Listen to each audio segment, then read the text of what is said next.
Do you need some ideas for how to incorporate classroom lessons into your high school counseling program?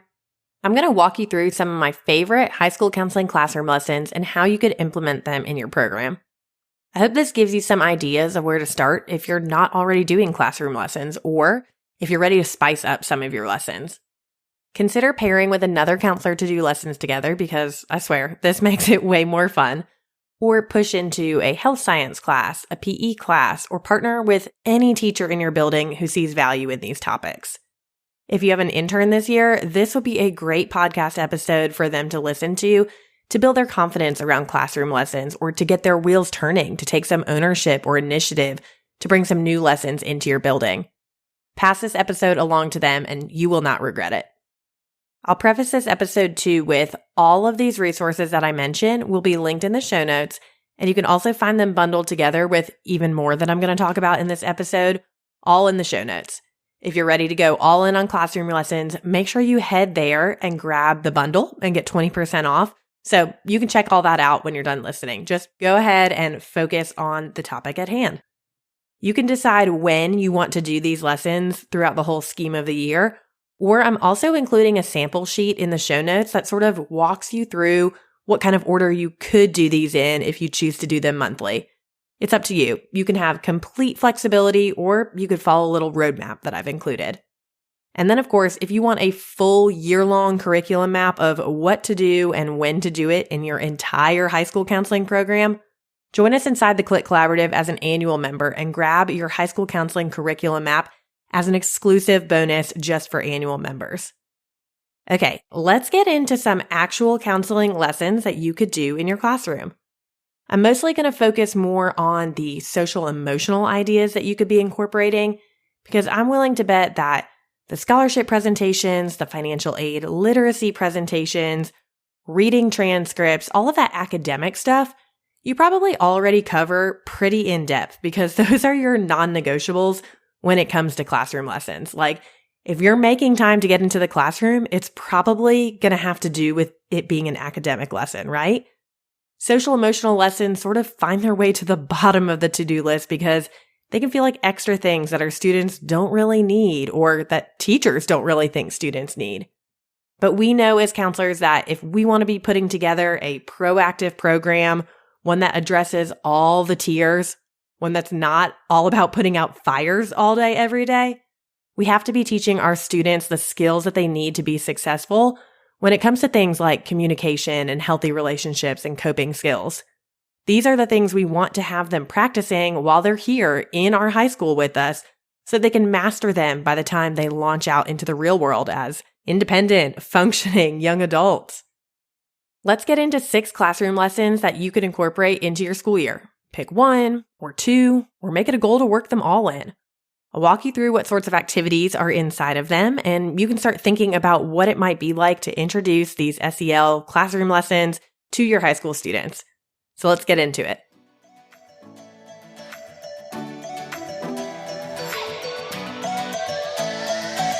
You got into this profession to make a difference in your students' lives, but you're spread thin by all of the things that keep getting added to your to-do list. I can't create more hours in the day, but I can invite you into my Counselor Click where you'll finally catch your breath. Come with me as we unpack creative ideas and effective strategies that'll help you be the counselor who leaves a lifelong impact on your students.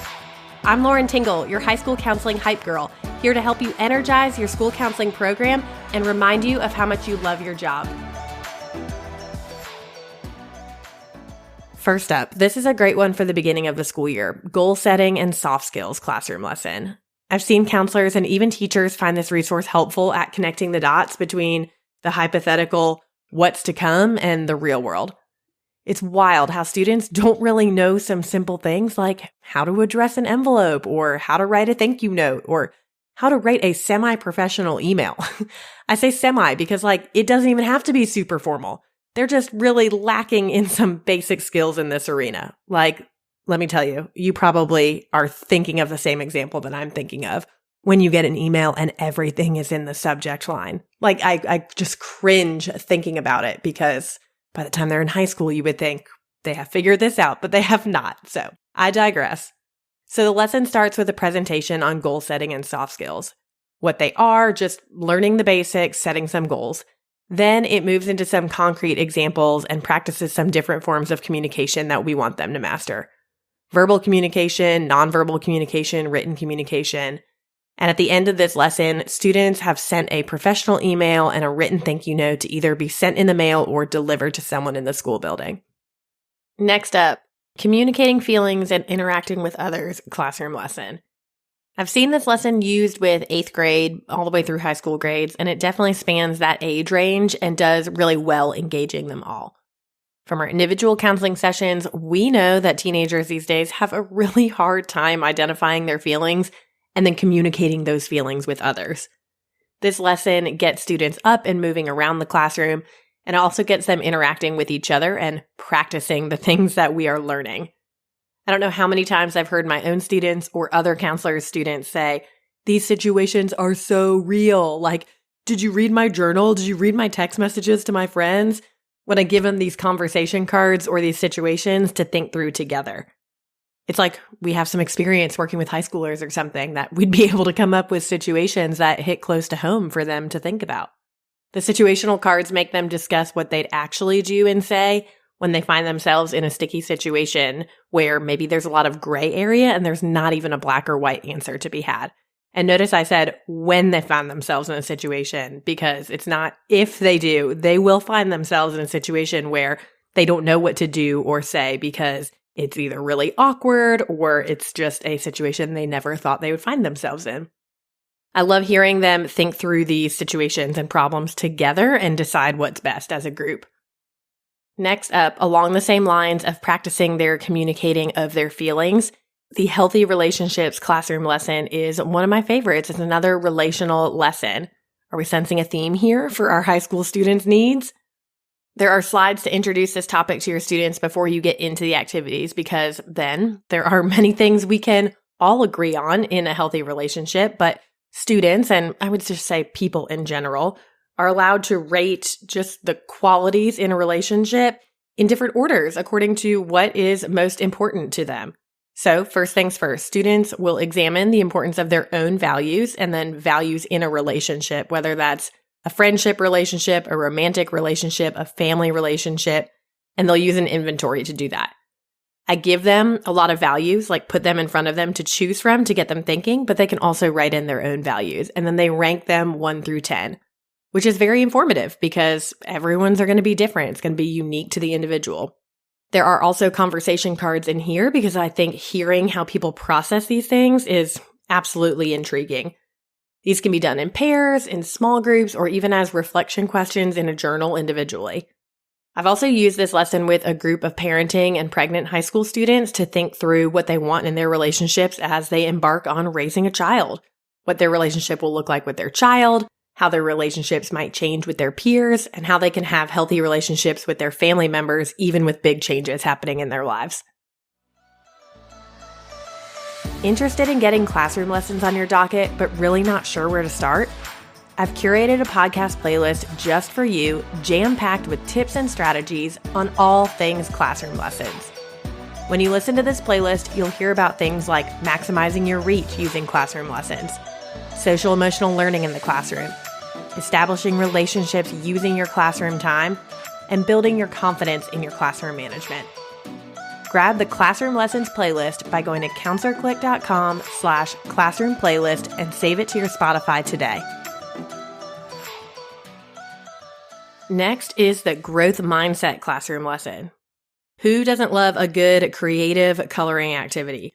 High schoolers do not get to do that enough, so here we are. After you introduce the topic of growth mindset to your student with 20-ish slides about what growth mindset is and why it's important, it's time to get out your coloring utensils because students are going to color in their brain with what is occupying it. Honestly, it's a good thing for us to think through as adults too, if we give ourselves some space to do it. To check for their understanding around growth mindset, they'll do a sticky note activity to match definitions with some of the terms they just learned. We want this stuff to stick long after we leave the classroom with them.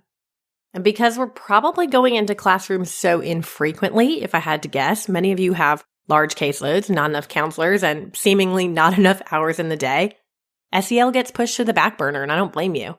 Well, we're doing it so infrequently, we want these lessons to be memorable. And I think as we make an effort to do more of them and to have engaging lessons at our fingertips to do them, students will start remembering and using the skills we're teaching them. And that's a good feeling. It's a good thing to be proactive in teaching students these skills so that we're not being reactive and constantly putting out fires. The coping skills classroom lesson is next. This lesson includes some craftiness and some reflection. Students will get a giant list of coping skills to reference, which will help them long after this classroom lesson. They can hang on to it, but it'll definitely help them during it too. They'll examine coping skills that they need to remember to use at school, and everyone's will be different for them. They'll identify them, and it'll be fun and interesting for them to examine them for themselves and then share out what they're learning and see how that's different from other people. Then they get to take it back to when they were kids and create one of those little fortune tellers of sorts. You know, the little ones that like open with your hands. I'm doing the hand motion here, but I wish you could see it, where you like count 1, 2, 3, 4, 5, 6, and then you do A, B, C, D, or whatever the different message is that it says on there, and then you open up that corner. Yes, you remember the one I'm talking about.